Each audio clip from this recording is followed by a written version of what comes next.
अगर आपके घर बहन कोई आती है सुबह सफाई करने के लिए, जिस दिन वो आए उस दिन शुक्रिया, और जिस दिन वो नहीं आए उस दिन हम कहेंगे बैठे बैठे मेरा वजन बढ़ रहा था, शुक्रिया नहीं आई, अब आज मैं सफाई करती हूँ अपने घर के, शुक्रिया बस।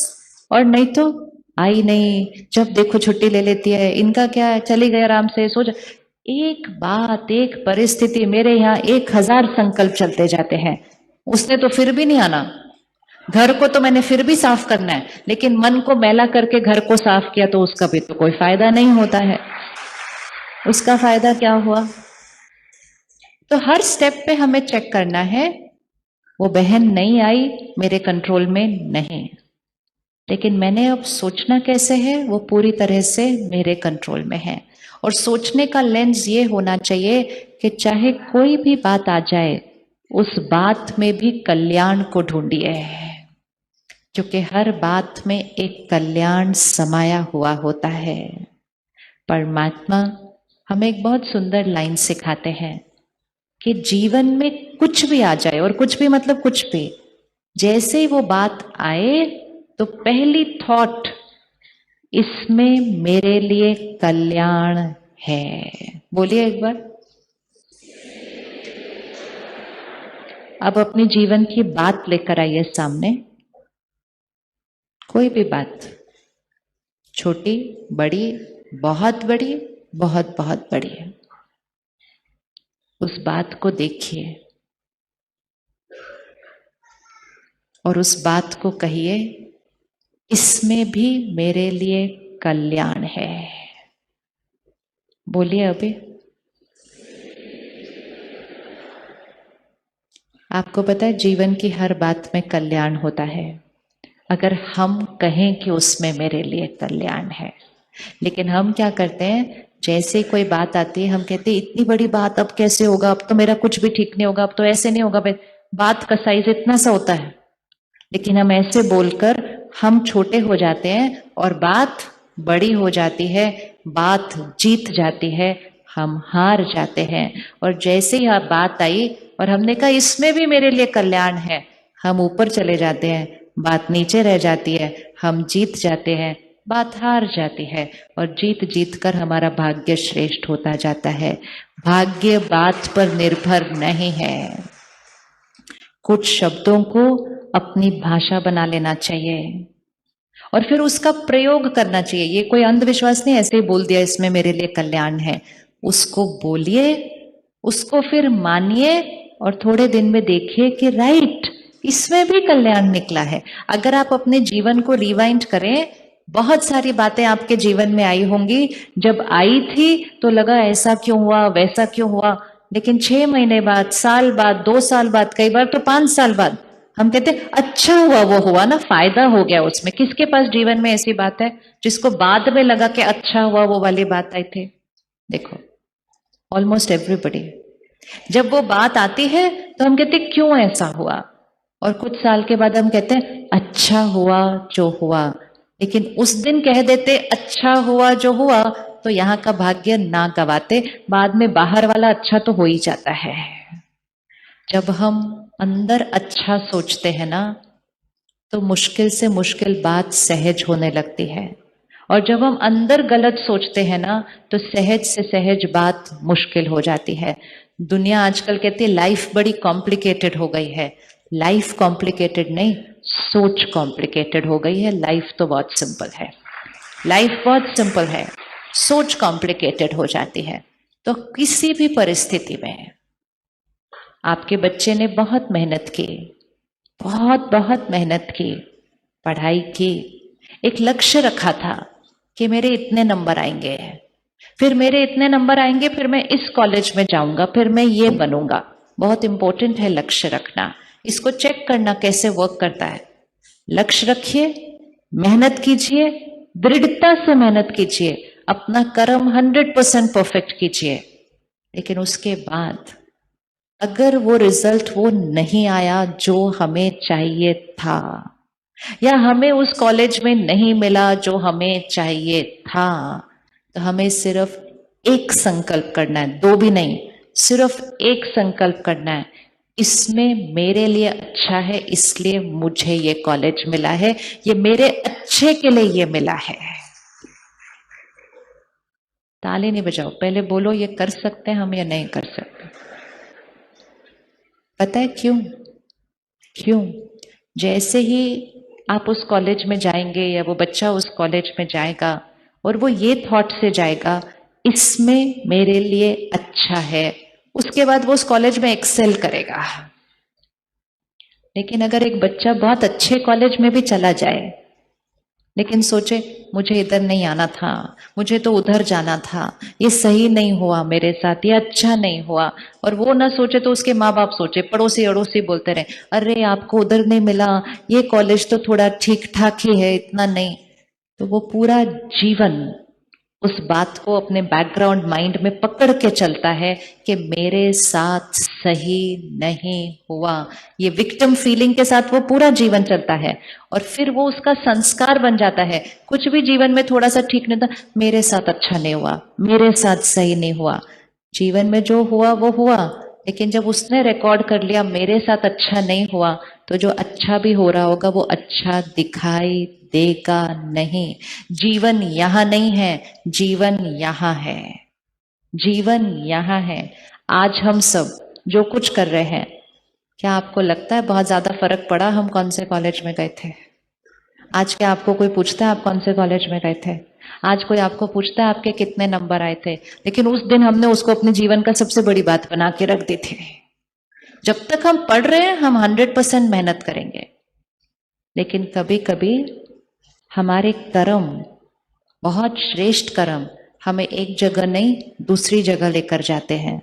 हमें लगता है वो गलत है, नहीं वो सही है, लेकिन क्योंकि मेरी अटैचमेंट हो गई थी इससे, नहीं यही होना चाहिए, यही होना चाहिए, तो मुझे दूसरी अच्छी चीज भी अच्छी दिखाई नहीं देती है। ये मेरी सोच है। It is not about what has happened, it is about how I am thinking about what has happened. तो जो भी मेहनत हर चीज में करनी है, पुरुषार्थ हर चीज का करना है, लेकिन रिजल्ट जो भी आए तो रिजल्ट को शुक्रिया करके स्वीकार करके सिर्फ एक ही लाइन कहनी है, परमात्मा शुक्रिया, मैंने सोचा था कि मुझे वहां जाना है, लेकिन आपने मुझे गाइड किया कि मैं वहां नहीं यहां गया, इसमें पक्का मेरे लिए कल्याण है। और अपने मन की स्थिति को यहां उठाओ और यहां जाकर जो करना था उसको अपनी क्षमता से भी ज्यादा बढ़िया करके दिखाओ और फिर कहो राइट बात है, कल्याण ही तो निकला यहां जाने से, गलत क्या हुआ इसके अंदर। सोच, सोच। और अगर नहीं तो सब कुछ भी अच्छा तो कहते इतना अच्छा नहीं है, थोड़ा और होना चाहिए, थोड़ा ये होना चाहिए, भरपूरता। तो परिस्थिति, कोई भी परिस्थिति आ जाए, क्या दुआ देंगे हम परिस्थिति को? इसमें, इसमें बोलिए, इसमें। इवन अगर आपको आज पता चले ना कल कि आपको कोई बीमारी हो गई है, होगी नहीं चिंता नहीं करना, लेकिन अगर आपको कोई बीमारी भी आ जाती है ना, तो भी कहना इसमें भी मेरा कल्याण है। मैं अपनी लाइफ की वैल्यू ही नहीं कर रहा था, अब मैं अपने लाइफस्टाइल को ठीक करूंगा, अब मैं डाइट को ठीक करूंगा, अब मैं एक्सरसाइज को ठीक करूंगा, और सिर्फ मैं नहीं मेरा पूरा परिवार ठीक करेगा। और 6 महीने के बाद हम उस बीमारी को शुक्रिया करेंगे, क्योंकि तुम आते नहीं तो हम तो वैसे ही जीते रहते, तुम आए और तुमने हमारे पूरे घर का जीने का तरीका ही बदल दिया। आपका कितना कितना कितना शुक्रिया। उस बीमारी का भी शुक्रिया, शुक्रिया। तो वो नजरिया होता है। तो कह सकते हैं हर बात का कल्याण है। अभी आंख बंद करो, अपने जीवन की बात लेकर आओ और देखो उसको और कहो शुक्रिया, आप आए, मेरी शक्ति बढ़ाने के लिए आए, मैं शक्तिशाली आत्मा हूं, परमात्मा मेरे साथ है, परमात्मा मेरा साथी है और मुझे संपूर्ण निश्चय है कि मेरे साथ सिर्फ और सिर्फ सब कुछ परफेक्ट, परफेक्ट और परफेक्ट ही होता है। इस परिस्थिति में भी मेरा बहुत बड़ा कल्याण समाया हुआ है। शुक्रिया। कह सकते हैं। अब हमें क्या करना है, इसको हर रोज करना है थोड़े दिन के लिए, ठीक है? क्योंकि हम अपने मन की सोचने के तरीके को बदल रहे हैं। वो मन जो हर चीज में गलती ढूंढ सकता था, हम उस मन को गलत चीज के अंदर भी अच्छाई ढूंढना सिखा रहे हैं, क्योंकि नजरिया हमारा है। अगर मैं चाहूं, मैं इन सब फूलों में गलती ढूंढ सकती हूँ, और अगर चाहूं तो मुरझाए हुए फूल को भी प्यार से अपने पास रखते हैं। चॉइस तो अपनी है, वो फूलों पे डिपेंडेंट नहीं। तो हर परिस्थिति में कल्याण और हर व्यक्ति को दुआएं हैं। ये दो चीजें अगर हमने आज से करनी शुरू कर दी तो ये आत्मरूपी बैटरी कभी घटेगी नहीं, हमेशा भरपूर रहेगी। चाहे कोई कैसा भी व्यवहार करे और कैसा भी, मतलब कैसा भी, एक चीज हमेशा याद रखिएगा, मौसम ऐसा चल रहा है जहां आत्माओं की शक्ति थोड़ी सी घटी हुई है, और वो कोई भी हो सकते हैं, वो आपके बच्चे भी हो सकते हैं। वातावरण, मीडिया का असर, मीडिया मतलब सारा दिन जो सुनते पढ़ते देखते रहते हैं, प्रभाव, संग का रंग, थोड़ी सी शक्तियां घटी हुई हैं। अचानक कोई भी कैसा भी व्यवहार कर सकता है। हमें याद रखना पड़ेगा ये उसकी शक्ति की कमी का निशान है। ऐसी आत्मा पर रहम रहम रहम आना चाहिए। जो कमजोर है उससे गुस्सा करना, उससे नाराज होना। एक चीज हमेशा याद रखिएगा, मौसम ऐसा चल रहा है जहां आत्माओं की शक्ति थोड़ी सी घटी हुई है, और वो कोई भी हो सकते हैं, वो आपके बच्चे भी हो सकते हैं। वातावरण, मीडिया का असर, मीडिया मतलब सारा दिन जो सुनते पढ़ते देखते रहते हैं, प्रभाव, संग का रंग, थोड़ी सी शक्तियां घटी हुई हैं। अचानक कोई भी कैसा भी व्यवहार कर सकता है, लेकिन हमें यह याद रखना होगा, उन्होंने अगर सही व्यवहार नहीं किया तो वो इसलिए नहीं किया क्योंकि उनकी शक्ति थोड़ी सी घटी हुई है उस समय। हम कौन सी वाली आत्मा है?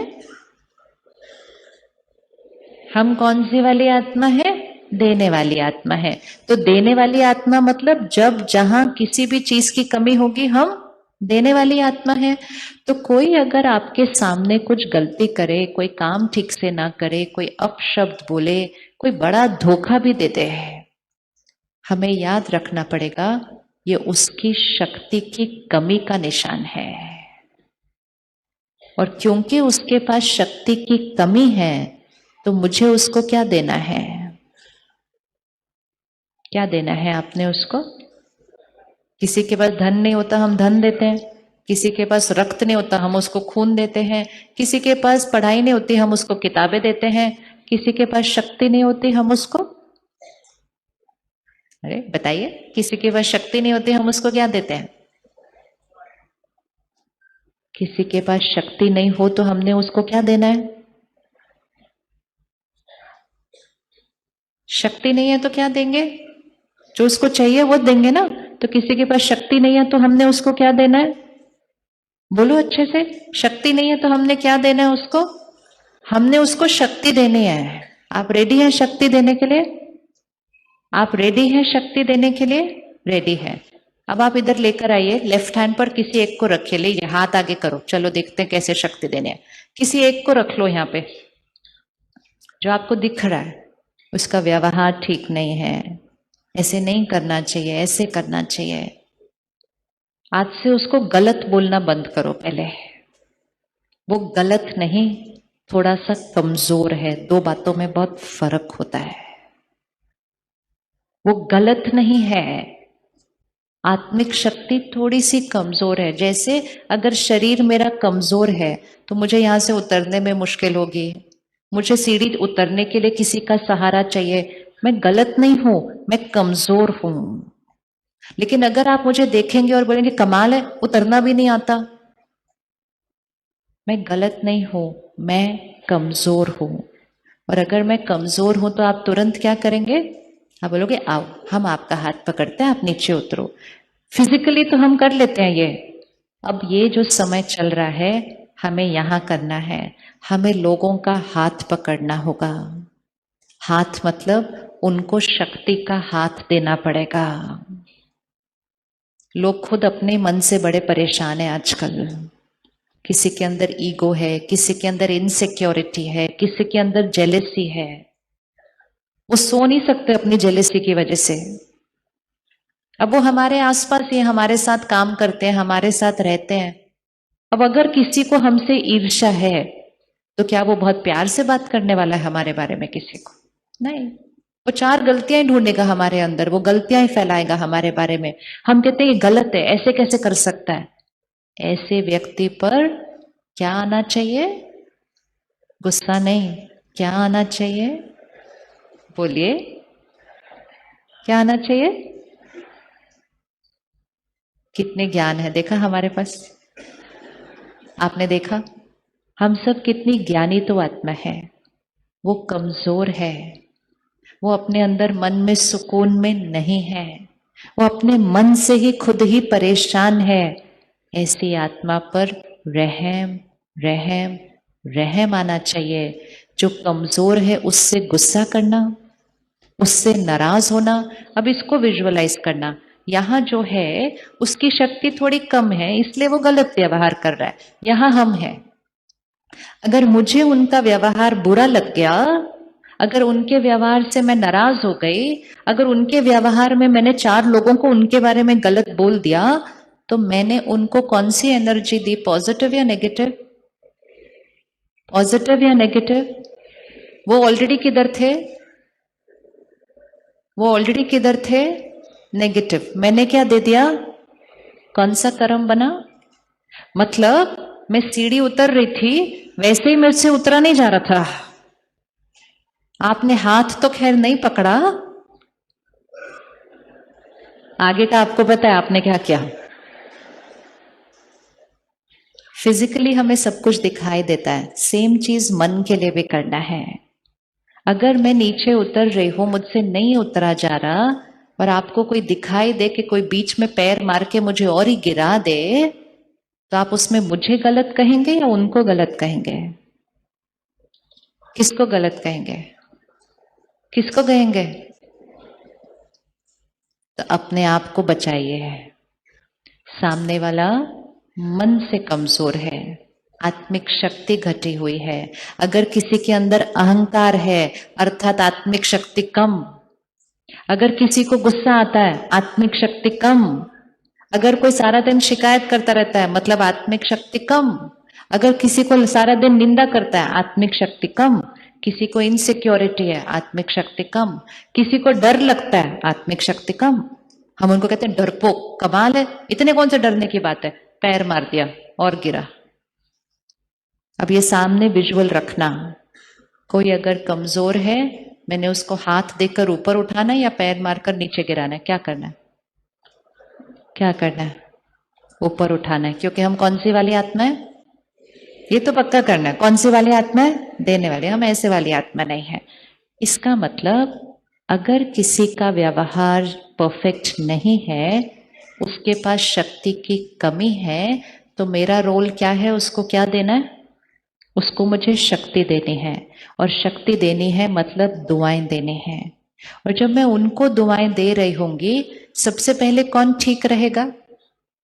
उनको दुआएं देते हुए सबसे पहले किसकी शक्ति बढ़ती जाएगी? मेरी शक्ति बढ़ती जाएगी। और जितना मेरी शक्ति बढ़ती जाएगी, मेरे से औरों की शक्ति बढ़ती जाएगी। तो मेरा भाग्य तो श्रेष्ठ बनेगा ही बनेगा, फिर मेरी शक्ति की वजह से दूसरों का भाग्य भी श्रेष्ठ बन जाएगा। इसीलिए पहले एक दिया जलाया जाता है, और एक दिए से दूसरा दिया, दूसरे दिए से तीसरा दिया, और फिर दिवाली आ जाती है। अर्थात सृष्टि पर सत्युग आ जाएगा, जब हम हर एक सिर्फ एक दिया बनना शुरू कर देते हैं, देने वाला बनना शुरू करते हैं। और जब हम ऐसे ऐसे करते हैं, मेरे साथ ऐसे क्यों बात की, इसने मेरे साथ ऐसा क्यों किया, ये ऐसे ही क्यों करते हैं, ये ऐसे वाली एनर्जी है, तो हमारा दिया बुझ जाता है। उनका तो दिया बुझा हुआ था, इसलिए उन्होंने ऐसा व्यवहार किया, लेकिन उनको देखकर मैंने अपना दिया बुझाया। फिर मैं घर गई, मैंने गलत व्यवहार किया, मुझे देखकर घर में किसी अपने ने अपना दिया बुझाया, और धीरे धीरे सारे दिए बुझ गए, और सृष्टि पर अंधकार आ गया। कलयुग, अंधकार। अब हर घर में एक दिया चाहिए। हर घर में एक दिया चाहिए। वो एक दिया जो दूसरा कुछ भी व्यवहार करे वो उसको शक्ति दे, उसको हाथ उठाए, उसको ऊपर उठाए, उसको और नीचे न गिराए। हर घर में एक शक्ति स्तंभ चाहिए। समय आ गया है, हर घर में पावर चाहिए, पावर चाहिए। तो आंख बंद करिए, उनको सामने लेकर आइए, लेकर आइए, चेहरा देखिए अच्छे से उनका। कौन सा संस्कार है उनके पास? अब हमने दुआ देनी है।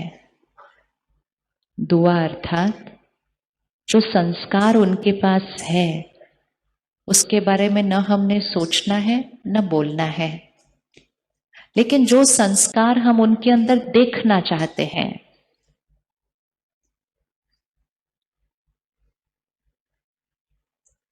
अब उनको दुआ दीजिए। आप सब मन में इसको रिपीट करेंगे, उनको देखते हुए। आप शक्तिशाली आत्मा है, ये आपको उनको कहना है। आप शक्तिशाली आत्मा है, आपका हर निर्णय सही है, आपके संस्कार श्रेष्ठ हैं। परमात्मा की सर्व शक्तियां आपके साथ हैं। और फिर जो संस्कार आप चेंज करना चाहते हैं उनके अंदर, आप वो संस्कार लीजिए और आप बोलिए, आप फिल इन द ब्लैंक, वो संस्कार लिखिए, आप फिल इन द ब्लैंक आत्मा है। मतलब कोई अहंकारी है तो आप उसके लिए बोलिए, आप निर्माण चित्त आत्मा है। कोई गुस्से वाला है तो आप बोलिए, आप शांत स्वरूप आत्मा है। कोई इनसिक्योर है उसके लिए आप बोलिए, आप संतुष्ट आत्मा है। कोई डरता ज्यादा है, चिंता ज्यादा होती है, आप उसके लिए बोलिए, आप निडर निश्चिंत आत्मा है। मिल गया संस्कार कौन सा? जो संस्कार है उसके बारे में सोचना और बोलना नहीं। अगर हमने उनके नेगेटिव संस्कार के बारे में सोचा और बोला तो हमने उनकी एनर्जी अपने पास ले ली। हमें उनकी एनर्जी अपने पास नहीं देनी है, हमें प्योर डिवाइन एनर्जी उनको देनी है। उससे हमारी भी शक्ति बढ़ेगी और उनकी भी शक्ति बढ़ेगी। हमारा भी दिया जला रहेगा और हमारे दिए से उनका दिया भी जलेगा, क्योंकि हम देने वाली आत्मा है। किस किस को मिल गया? क्या लिखना है फिल इन द ब्लैंक में? अपना संस्कार पता चल गया उनके लिए क्या लिखना है? किस किस को मिल गया? सबको मिल गया? बहुत ईजी है, बहुत ईजी है। ये होता है दुआ देना। हम क्या कहते हैं, ये कुछ नहीं कर सकता, इससे नहीं होगा, कितना भी समझाओ ये तो समझते ही नहीं है। इतनी दुआएं देते हैं कि वो जितना खराब होता है उससे ज्यादा हो जाता है। हमेशा याद रखना, हमारे संकल्पों का दूसरों पर असर पड़ता है। ध्यान से सोचना और बोलना चाहिए, क्योंकि जो हम सोच रहे हैं और बोल रहे हैं, पहले वो हमारी शक्ति को या तो घटा रहा है या बढ़ा रहा है, और फिर जाकर उनके ऊपर बढ़ा रहा है या घटा रहा है। जो दिख रहा है वो नहीं बोलना, जो देखना चाहते हैं वो बोलना है। ये अभी फूल है, थोड़ा सा मुरझा गया। कितना मुरझाया? 10%। 90% अच्छा ही है अभी। अब अगर हम सब सिर्फ इस फूल को देखें और बोले, बेकार, मुरझा गया है, ये तो खत्म, तो अभी वो उतना मुरझाया हुआ नहीं है, थोड़ा सा ही दिख रहा है। लेकिन जब हम ऐसे बार बार बोलेंगे तो बेकार, ये तो मुरझाया हुआ है, इसका तो कुछ नहीं हो सकता, ये है ही ऐसा, तो आपको क्या लगता है वो फूल क्या हो जाएगा? खिल जाएगा, खिल जाएगा। क्या फूलों पर हमारे संकल्पों का असर पड़ता है? फूलों पर संकल्पों का असर पड़ता है? अगर फूलों पर संकल्पों का असर पड़ता है तो लोगों पर कितना पड़ता होगा? लोगों पर कितना पड़ता होगा? और हम कितना सोचते हैं उनके बारे में ऐसा? हम गलत नहीं सोचते हैं, हम नेगेटिव सोचते हैं। नेगेटिव मतलब जो दिख रहा है वो सोचते रहते हैं, और वो ही वाइब्रेशन उनको भेज भेज के उनके उसी संस्कार को और कड़क बनाते रहते हैं। खुद की भी शक्ति को गवाते हैं, उनकी भी शक्ति को गवाते हैं, और घर के वातावरण को बहुत भारी बना देते हैं। दुआएं